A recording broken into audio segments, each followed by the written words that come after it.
नारायण सरसिजा सन्नसन्नविष्टे केयूरवान मकर कुंडलवान किरीटी हारी हिरण्यमय वपुर धृत शंख चक्र। सूर्य नगरी जोधपुर के आनंद भवन सभागार में उपस्थित सभी सूर्यांशियों को मगध की धरती से आए कमलेश कुंडार का सादर नमस्कार। बंधुओं, भगवानी समय समय अब दिव्य आकाशवाणी का रूप लेने जा रही है, ऐसा मुझे प्रतीत हो रहा है। आज ये बहुत ही विचारणीय विषय रखा गया है, कल आज और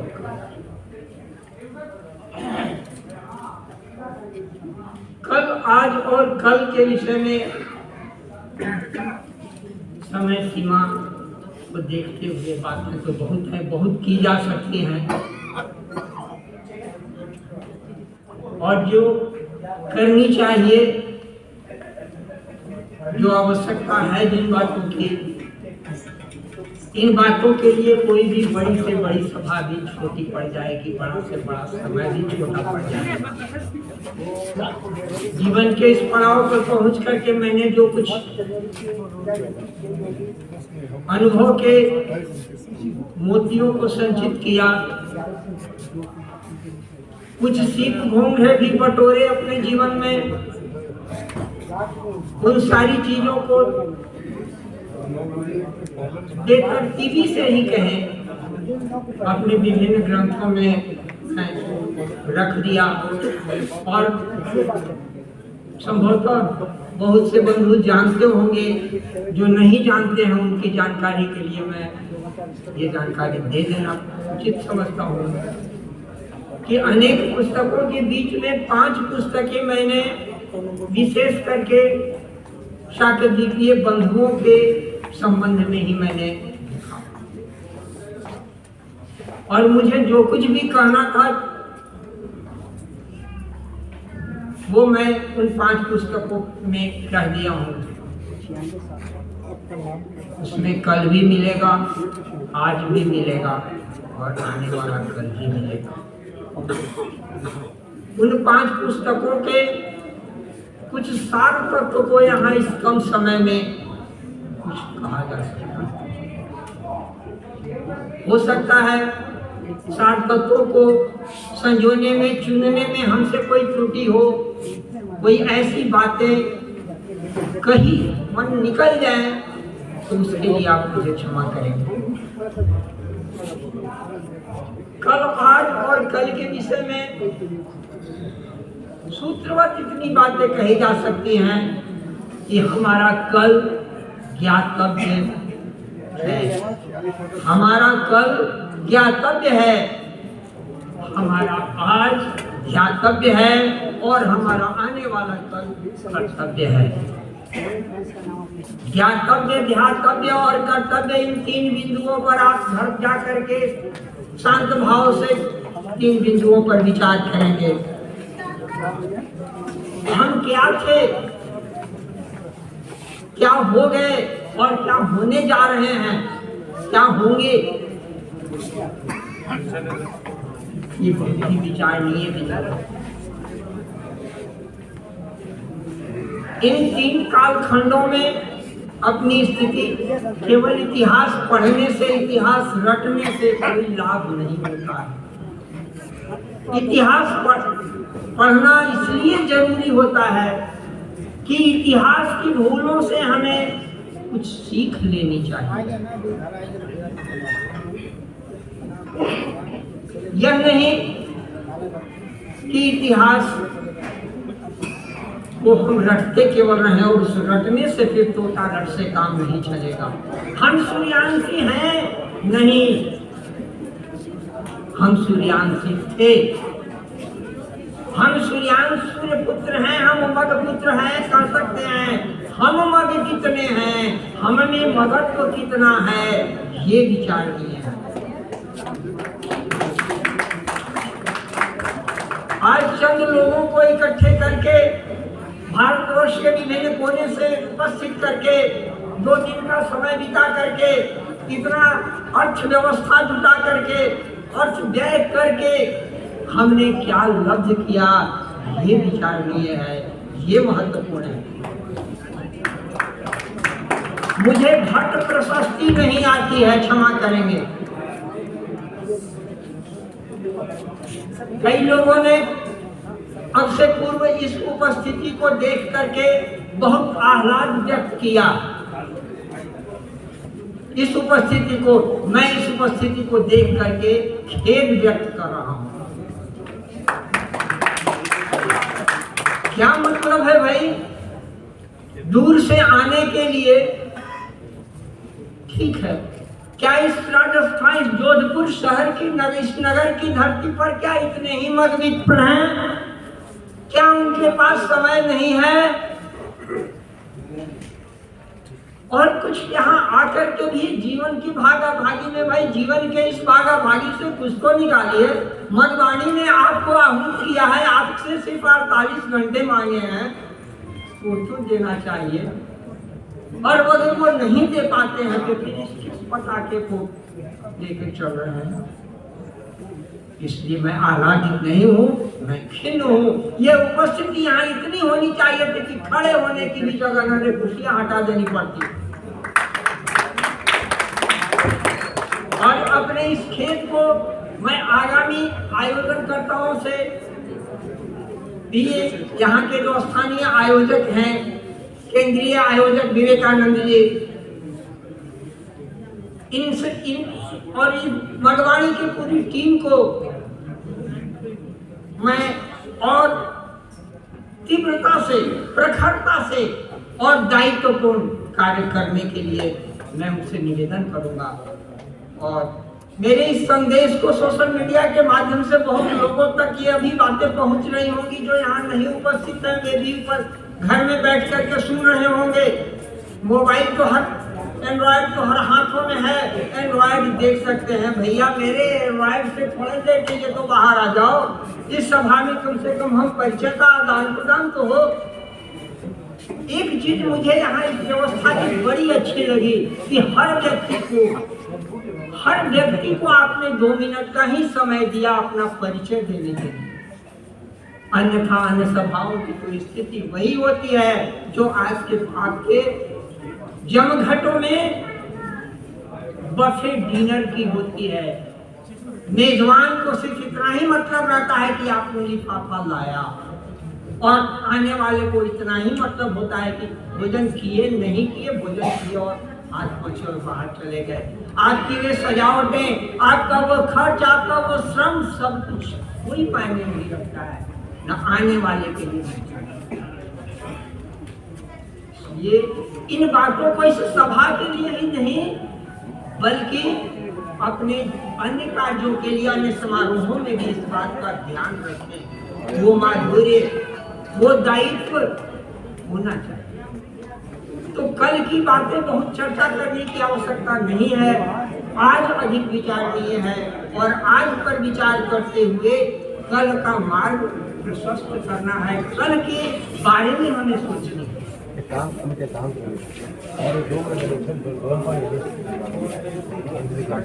इसके लिए मैं 4 दिनों पर, जैसे प्रथम मैंने अभी ज्ञातव्य, ध्यातव्य और कर्तव्य की बातें कही, उसी भांति अब इन चीजों को, इन सूत्रों को जोड़ने के लिए, ये प्रयोगात्मक स्वरूप देने के लिए मुझे क्या चाहिए, इसके लिए मैं पहले भी कभी किसी सभा में मैं ये संदेश दे चुका हूँ और बंधुओं के बीच में यहाँ पुनः उसी संदेश को दोहराना चाहूँगा। 3 सूत्रों पर विचार करने के लिए, उन्हें प्रयोग करने के लिए इन 4 चीजों का है जो बहुत ही आवश्यक है। वो क्या है? सबसे पहला आहार, दूसरा है विहार, तीसरा है व्यवहार और चौथा संस्कार। ये सूत्र है। व्याख्या के लिए तो मैंने कहा है कि व्याख्या बहुत लंबी चौड़ी होगी और उसमें इस सभा का व्यवहार होगा। अकेले मैं ही 2 घंटे बोलते रह जाऊँ तो फिर इसका कोई दुख नहीं है। और इन सारी बातों को मैंने चूंकि पुस्तकाकार स्वरूप दे दिया है और मेरी सारी पुस्तकें सारे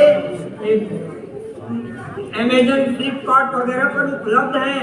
जिन्हें न मिले वो सीधे हमसे संपर्क करके भी पुस्तकें उपलब्ध कर सकते हैं। कम से कम 5 किताबें जो है उनमें भी 2 पुस्तकों को तो आप जरूर पढ़ें।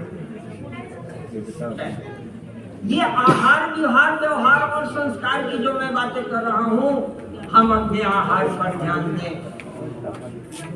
और ये क्या है, इस पर थोड़ा सा एक छोटे से प्रसंग में मैं वापस ले जाना चाहता हूँ। लगेगा कि ये मैं विषयांतरित हो रहा हूँ, लेकिन मैं विषयांतरित हो नहीं रहा हूँ, मैं विषय वस्तु पर केंद्रित हो रहा हूँ। मैं छोटा था, 4वीं या 5वीं कक्षा में पढ़ता था। राजस्थान के वासी और कलकत्ते के वासी पंडित विश्वनाथ शास्त्री का नाम सुने होंगे। मुझे विश्वनाथ शास्त्री के गोद में खेलने का मौका मिला, क्योंकि मैं वेस्ट बंगाल बोर्ड का ही प्रोडक्ट रहा। मेरे चाचा जी पंडित बालमुकुंद पाठक के वे आठवीं मित्र थे। वे दोनों मित्र एक बार कलकत्ते से उत्तराखंड की कहीं यात्रा पर वो निकले। बालहट संसार का सबसे बड़ा हट होता है। वैसे कई हटों की चर्चा होती है, राजहट, स्त्रिया हट वगैरह, लेकिन बालहट मुझे लगता है सबसे बलिष्ठ होता है। मेरे बालहट ने दोनों चाचाओं को, यानी पंडित विश्वनाथ शास्त्री जी को और पंडित बालमुकुंद पाठक जी को मुझे भी साथ ले चलने के लिए मजबूर किया। नहीं तो कहाँ जाओगे, बहुत तकलीफ होगी, छोटा भाई। अब उनको कभी उनके कंधे पर, कभी उनके कंधे पर बैठूं, कभी उनके कंधे पर, जब पहाड़ी यात्राएं हो रही। इसी बीच में ये मेरी परंपरा थी, आतिथ्य हमारी परंपरा रही है। आज की होटली सभ्यता नहीं थी, आज तो हम होटलाइज हो गए हैं, फ्लैटों में रहने लगे हैं। का दुआ होता है, एक तो जो फ्लैट और दूसरा फ्लैट होते हैं, चित्त है, कहीं कुछ नहीं है, वो मेरी मजबूरी है। वो मेरा आतिथ्य का तरीका था। वहाँ लोग जहाँ जाते थे, जहाँ शाम हो गई पता लगाए भाई यहाँ आसपास में कोई मधुबंधु है, तरीका ये होता था। मधुबंधु कोई है, शाक्यदीपीय ब्राह्मण कोई है, वहाँ उनका द्वार खुलता था अपनी अतिथि के लिए, वो उनके लिए व्यवस्था कर दी जाती थी। भोजन वे स्वयं बनाते थे। शाक्यदीपियों की एक सबसे बड़ी विशेषता यही रही है कि वे स्वयं पाठी हुआ करते थे। अब इसकी व्याख्या में जाने पर आगे फिर बहुत सारी बातें होगी। मैं मुख्य तथ्य पर ध्यान दिलाना चाहता हूँ, मैं वहाँ आना चाहता हूँ। वहाँ हम लोग एक मधुबंधु के दरवाजे पर रुके। मैं अपने आंखों की देखी। अब मैं अभी उस समय का भूगोल मेरे पास नहीं है, कहाँ मैं गया ये नहीं कर सकता हूँ। मेरा अनुमान है वो उत्तराखंड का ही कोई क्षेत्र रहा होगा। सारी व्यवस्थाएं हो गई दरवाजे पर, हाँ वगैरह जो बोल करके खाना रोटी बनाए आप और चावल जो भी कुछ बनाए, जिसको सीधा बोलते हैं, रख दिया गया सारी चीजें। और अब ये दोनों जो है एक दूसरे का मुंह देख रहे हैं। विश्वनाथ शास्त्री जी और मेरे चाचा जी दोनों एक दूसरे का मुंह देख रहे हैं। और ये इतनी देर एक दूसरे का मुंह देखे कि जो उनका वहाँ जिनके यहाँ ठहरे हुए थे वो वृद्ध आश्चर्यचकित हुआ कि मामला क्या है भाई, इतनी देर से एक दूसरे का मुंह देख रहे हैं, कुछ बोल नहीं रहे हैं। अंत में उन्होंने कहा क्या कुछ कमी रह गई है क्या, आप लोग भोजन बनाने का काम क्यों नहीं शुरू कर रहे हैं। चाचा जी ने कहा कि बच्ची, छोटी बच्ची सेवा कर रही थी, सामान ला करके दे रही थी, ये सब वस्तु दे गई है बिटिया, आग नहीं दी है। वो बूढ़ा आदमी, उस घर का आदमी वो बैठा हुआ खाट पर वो खड़ा हो गया। उस दिन तो मुझे ये बातें नहीं समझ में आई थी, लेकिन आज जब मैं शाक्यदीपियों को शोध करने के लिए कदम बढ़ाए तो ये बातें लगता है कि उठा उस दिन खाट से उठ करके नहीं, बल्कि मेरे कलेजे पर आज भी वो खड़ा है और हमें जगा रहा है कि उठो मगरी करो।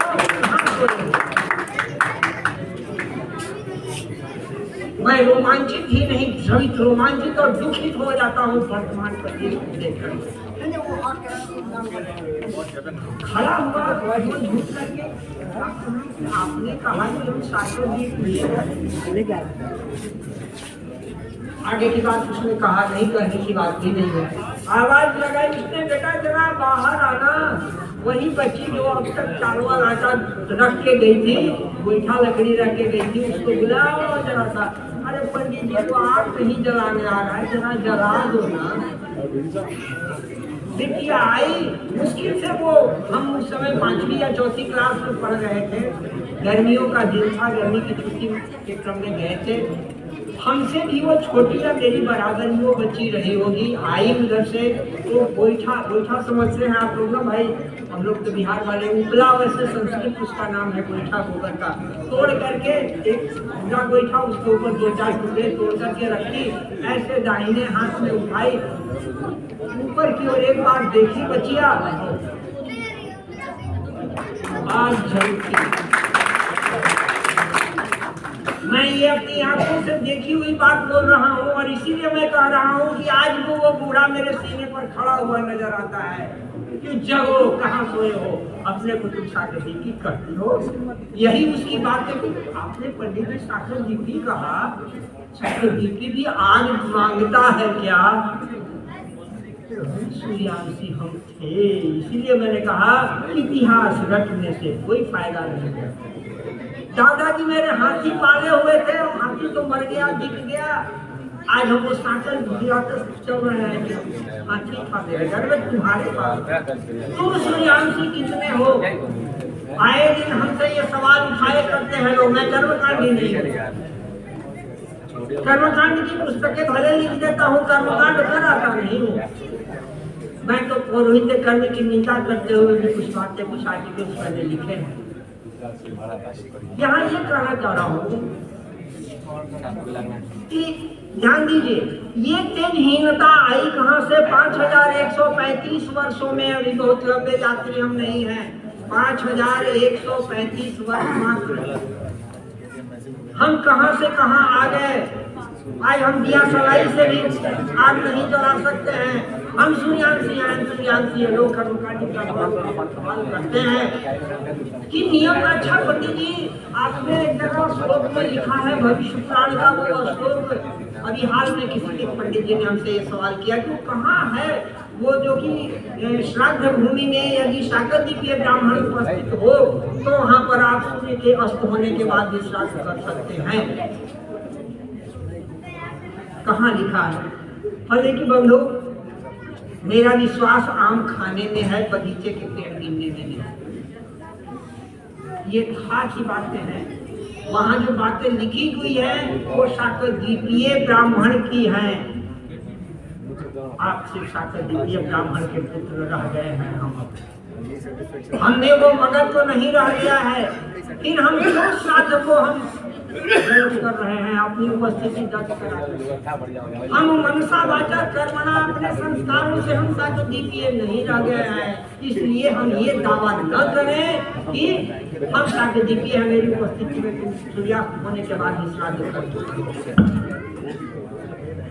निवेदन है बंधुओं, हम कल, आज और कल तीनों को एक साथ समेट करके चल रहे हैं। समय का ध्यान रखते हुए, क्योंकि तीनों में अलग अलग व्याख्या में पढ़ेंगे तो बहुत अधिक समय लग जाएगा। तो ये होना चाहिए। इसीलिए मैंने आहार, विहार, व्यवहार और संस्कार 4 भागों में, 4 सूत्रों में मैं बांट करके बातें कहा, कि पर आप विचार करेंगे, देखेंगे, सोचेंगे तो बहुत सी चीजें आपको खुद ब खुद समझ में आएंगी। और बाद में यदि किसी को संशय अगर होता है तो उस पर ध्यान देंगे। आहार, विहार, व्यवहार, आप समय पर बच्चों को संस्कार दें। उपनयन की बातें अभी पंडित जी कहते हैं, यज्ञोपवीत संस्कार, और 2 काम है। अब इसके लिए भी मैं बहुत नहीं, मैं संस्कार, आहार विहार को आप संभाल लें। आज ये पूछना पड़ता है कि आप क्या करते हैं, कैसे करते हैं। नतीजा ये है कि कहीं मैं खा पी नहीं पाता, सब कुछ होटलीकरण हो गया है ना। आपके यहाँ बिस्तर हो रहे हैं, ये वे ही बर्तन है, वे ही बिस्तर है, जिसमें किसी पार्टी में मांस भी बनता हो। आहार पर ध्यान रखना सर्वाधिक जरूरी है, क्योंकि आहार शुद्धि ही सर्वश्रेष्ठ चीज है। पतंजलि ने भी आहार शुद्धि की बात की। इसके बाद व्यवहार की बात, विहार और फिर व्यवहार और अंतिम में संस्कार। समय पर संस्कार दें, अपने बाल बच्चों को संस्कारित करें, उसमें कोई नाम नुकुर नहीं, ये नहीं वो नहीं वो नहीं। और दूसरे और इन सब के साथ साथ आप आगे की बातों को, कहीं आगे आपका बच्चा कहाँ जा रहा है, क्या कर रहा है, सारी चीजों को सोचना भी जरूरी है। ये मैं नहीं कह रहा हूँ कि आप मेरी तरह बच्चा है तो भी वो धोती कुर्ता ही पहन करके चले, पैंट शर्ट न पहने, ये मैं नहीं कह रहा हूँ। सारी चीजें उसके साथ आधुनिकता और प्राचीनता को समेट कर प्राचीनता के पर अपना पांव रखें और आधुनिकता पर आपकी निगाहें रहें। अभी संभवतः अभी मैं पत्रिका देखा नहीं हूँ, जड़ से जुड़ाव की मैंने चर्चा की है, उसे कम से कम आप लोग एक बार देख लीजिएगा। धन्यवाद, आप लोगों ने धैर्यपूर्वक मेरी इन बातों को सुना। समय सीमा को देखते हुए अपनी बातों को यही मैं ध्यान देना चाहता हूँ और मेरी कामना है कि मधुवाणी आगे की ओर बढ़े। अभी मधुवाणी की शैशवावस्था है और एक शिशु के लिए 2 वर्ष बिल्कुल शैशवावस्था है। एक शिशु के लिए जनक जननी जनक जननी को विसार करके शिशु इन सारी चीजों का ध्यान रखते हुए आगे की आपकी गतिविधियां जारी रखें। सर्वे भवन्तु सुखिनः, सर्वे सन्तु निरामया, सर्वे भद्राणि पश्यन्तु, मा कश्चित् दुःखभाग् भवेत्। हरि ओम। बहुत बहुत धन्यवाद, हार्दिक आभार। बड़े ही ओजमय, ओजस्वित और सधे हुए शब्दों के साथ आपने अपनी बात कही। मैं निवेदन करना चाहूँगा, हमारे बीच इस कार्यक्रम में उपस्थित हैं सूरत से शाक्य ब्राह्मण सेवक समाज